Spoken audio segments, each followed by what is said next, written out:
Bismillahirrahmanirrahim. Saya Ferawati.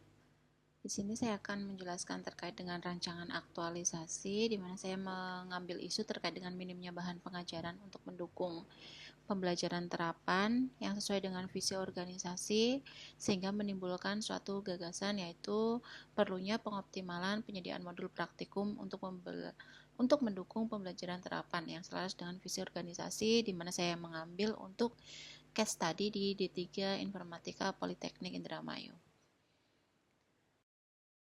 Ide awal ini adalah terkait dengan fokus dari tugas dosen, yaitu adalah selain untuk pengabdian dan penelitian, tentu saja adalah salah satu tugas utamanya yaitu mengajar.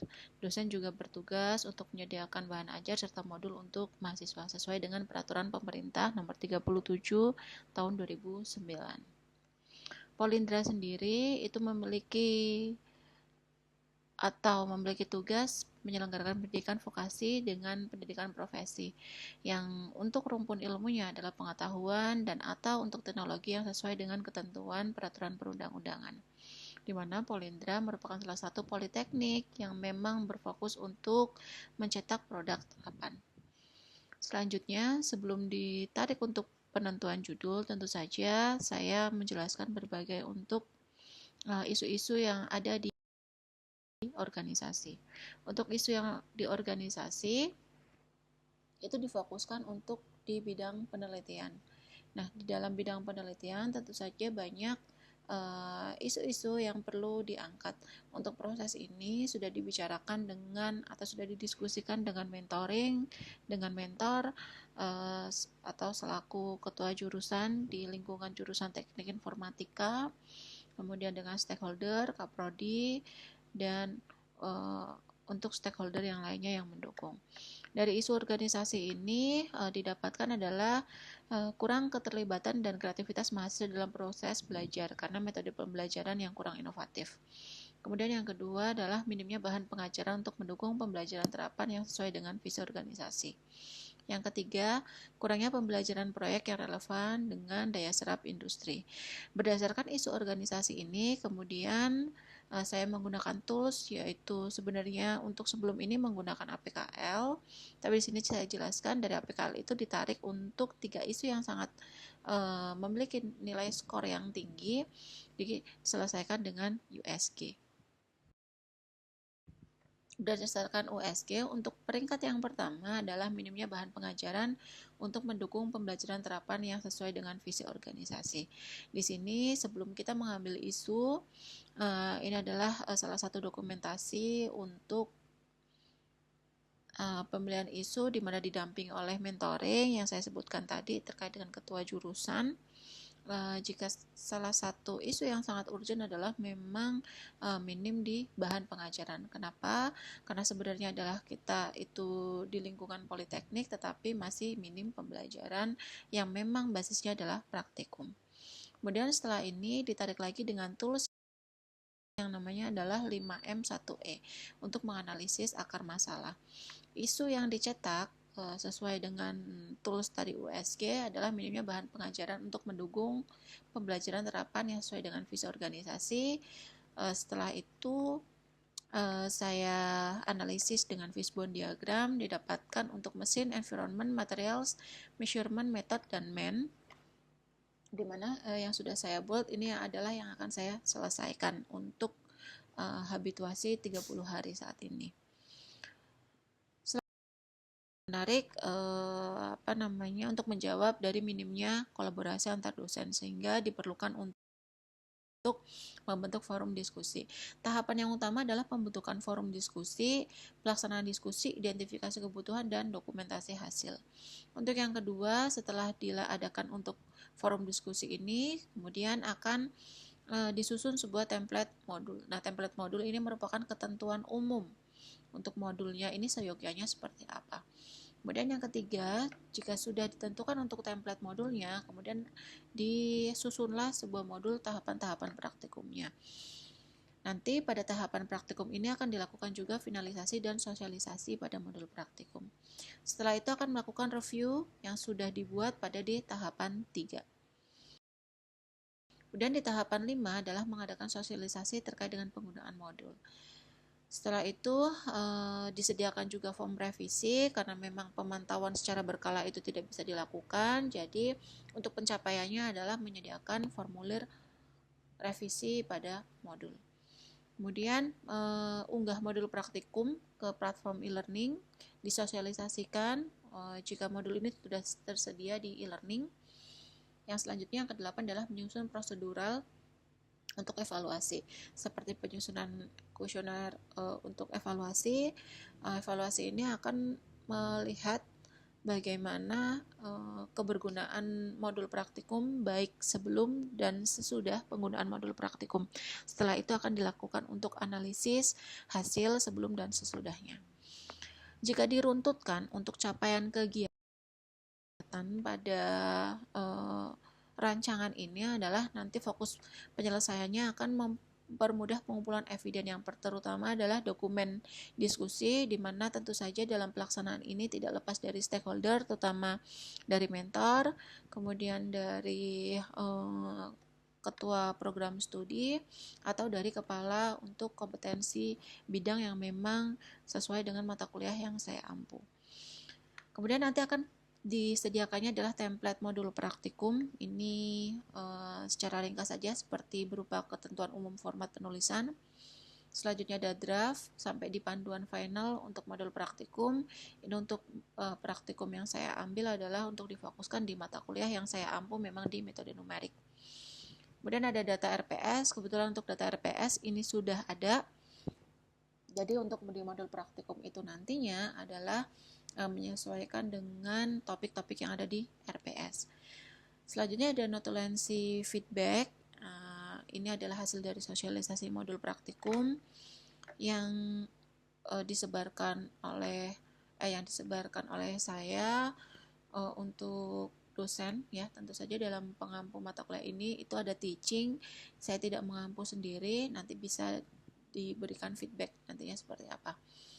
Kemudian ada file modul praktikum yang terunggah. Nah, file modul yang terunggah ini adalah nantinya mengantisipasi jika untuk stakeholder itu tidak bisa hadir semua. Jadi saya sediakan untuk di laman yang open source, memang di Google Drive. Kemudian ada formulir revisi. Nah, formulir revisi ini untuk si pemantauan dari modul praktikum itu tadi. Jadi disediakan untuk formulir revisi untuk mengetahui kira-kira dari step by step atau dari awal pembuatan modul sampai sekarang, karena mata kuliah itu biasanya akan sama. Jika kurikulumnya itu sama, tentu saja nantinya akan memberikan dampak di mana adanya suatu historical terkait dengan revisian. Kemudian yang ke-8 adalah sosialisasi untuk yang modul praktikum. Sosialisasi dari modul praktikum nantinya akan diunggah ke e-learning, terutama nantinya untuk mempermudah mahasiswa dalam mengakses. Setelah itu ada hasil evaluasi. Hasil evaluasi adalah sebelum dan sesudah. Untuk kegiatan yang saya laksanakan tentu saja adalah relevan dengan visi misi organisasi dan konteks yang core value berakhlak. Di Polindra sendiri itu memiliki jargon yaitu kereta cepat Polindra. Ada kerjasama, responsif, tanggung jawab, cermat, efisien, profesional, akuntabel, dan tempo selero. Di sini secara garis besar sudah mengandung untuk yang nilai berakhlak.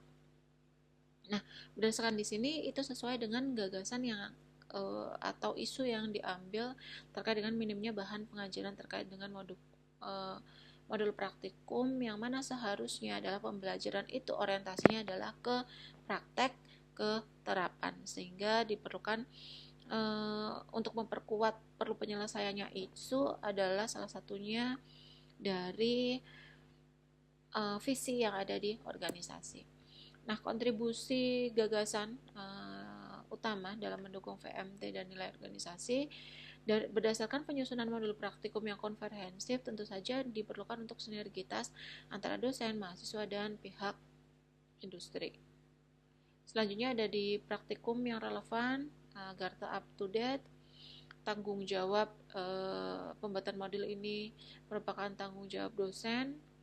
yang memberikan pendidikan secara efektif. Kemudian ada di metode ya, diperlukan ketelitian dan kehati-hatian dalam merancangnya. Tentu saja diperlukan untuk pemanfaatan teknologi. Selanjutnya ada pengembangan modul praktikum, itu baik menunjukkan komitmen dosen terhadap kualitas pendidikan dan etika kerja. Secara tanggung jawab nantinya adalah sebagai dosen harus memiliki nilai akuntabilitas sehingga merelevansikan modul praktikum dengan perkembangan terkini. Kemudian ada proses pengembangan modul praktikum yang melibatkan berbagai elemen atau stakeholder yang terlibat, itu sehingga tercipta suasana yang saling menghargai dan menghormati perbedaan pendapat. Nah, berdasarkan pemecahan isu nantinya adalah akan berdampak baik secara langsung maupun tidak langsung, di mana secara individu dan unit kerja akan menerima dampak langsung dari pemecahan isu, termasuk di mahasiswa juga. Tentu saja nantinya dengan adanya modul praktikum dari metode numerik itu akan mendapatkan materi yang lebih jelas dan terarah. Nantinya untuk Polindra sendiri akan meningkatkan akreditasi dan reputasi dari program studi. Walaupun ini adalah impian jangka panjang, tetapi bisa saja berdampak secara tidak langsung. Dan dari layanan publik, jika mahasiswa sudah dibekali dengan praktek pengalaman praktis, tentu saja dari pengguna layanan seperti industri atau perusahaan lain itu akan mendapatkan lulusan dengan kemampuan praktis yang lebih baik sehingga mampu berdaya saing di dunia kerja. Ini untuk jadwal kegiatan selama 30 hari saya bagi dari beberapa minggu, dimulai dari bulan Oktober sampai Desember. Ini menyesuaikan dengan gap yang memang akan saya selesaikan.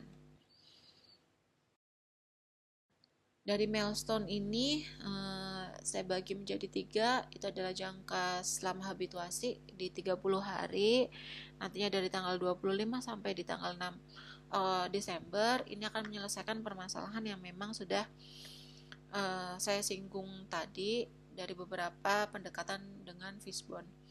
Kemudian di jangka menengah dan jangka panjang, ini nantinya ada beberapa untuk pendekatan dengan Fishbone yang perlu diselesaikan. Antara lain adalah dari segi lingkungan, itu bakal terciptanya dukungan manajerial yang baik, dukungan teknologi dan software, dan peningkatan alat, dan dapat dilakukan pemantauan atau pengukuran secara berkala.